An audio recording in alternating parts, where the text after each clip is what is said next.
எல்லாருக்கும் வணக்கங்க. இன்னைக்கு நம்ம என்ன செய்ய போறோம்னா சிக்கன் கிறிஸ்பி செய்யறதுக்கு இப்ப சிக்கனை ஃபர்ஸ்ட் போட்டுக்கலாம். தூள் போட்டுக்கலாம். மசாலா போட்டுக்கலாம்.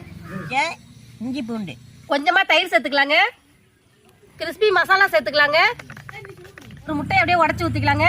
மல்லித்தலை கொஞ்சம் சோளம் மாவு தேவையான அளவு உப்பு சேர்த்துக்கலாங்க. இப்போ சிக்கனுக்கு தேவையான மசாலா எல்லாம் சேர்த்தாச்சு. இப்ப எல்லாத்தையும் சேர்ந்து கலந்து விட்டு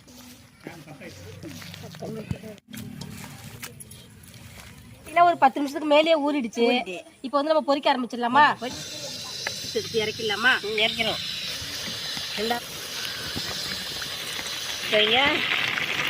கிறிஸ்பி சிக்கனுங்க நல்லா அப்படியே மொறு மொறுன்னு சூப்பரா நல்லா வாசனையா சூப்பரா ரெடி ஆயிடுச்சு. தாத்தா வந்தா செஞ்சிருக்கோம். இப்ப டேஸ்ட் பார்க்கலாமா தாத்தா? ஆஹா, அருமையா இருக்கு, சூப்பரா இருக்கு. வீடியோ பத்திய கருத்துக்களை கமெண்ட்ல சொல்லுங்க. மறக்காம வில்லேஜ் ஃபுட் சேனலுக்கு சப்ஸ்கிரைப் பண்ணிடுங்க.